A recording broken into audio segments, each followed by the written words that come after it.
Hello everyone, welcome back to our channel. In this video we are going to review top 3 best web hosting providers.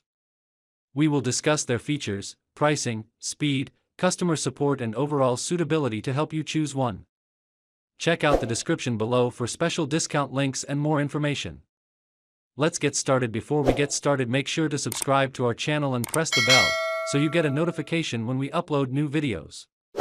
Let's get started with number 1, Hostinger. Hostinger is my top pick this year, and for good reason. It's fast, reliable, and seriously affordable. Their pricing starts incredibly low, and even with the cheapest plan, you still get a free domain, SSL certificate, and weekly backups. The interface is very beginner-friendly. You can see right here how clean and intuitive the dashboard is. Whether you're setting up your first blog or launching a business website, Hostinger makes it feel effortless. What really stands out is their performance. Thanks to light-speed servers, websites load quickly and run smoothly, even with minimal optimization. Next up is Bluehost. If you're planning to build a site with WordPress, this one's for you. Bluehost is officially recommended by WordPress, and you can really feel that integration from the moment you sign up. The setup process is quick, the dashboard is tailored for WordPress users, and they even include a staging environment so you can test changes before going live. Support is solid, available 24/7 through chat and phone, and the performance has been improving year after year. Bluehost also gives you a free domain for the first year, which is a nice bonus when you're just starting out. And finally, we've got HostGator.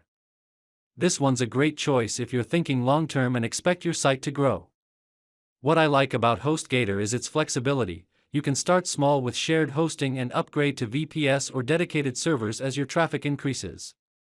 The uptime is solid with a 99.9% guarantee, and support is available whenever you need it. The dashboard is simple and gets the job done, and their unmetered bandwidth makes it ideal for businesses expecting to scale. Whether you're hosting a single site or managing multiple projects, HostGator gives you room to grow. So, which hosting provider should you choose? If you're just getting started and want the best value for your money, Hostinger is an excellent choice. If you're going all in on WordPress and want everything optimized for it, then Bluehost is probably your best bet. And if you're building a business website that needs scalability, HostGator offers a lot of flexibility and room to grow. I've added the best deals and special discounts for each one in the video description, so be sure to check them out. If you found this video helpful, go ahead and give it a thumbs up, and don't forget to subscribe for more reviews and tutorials just like this. Got any questions or hosting experiences to share? Drop them in the comments. I always read and reply.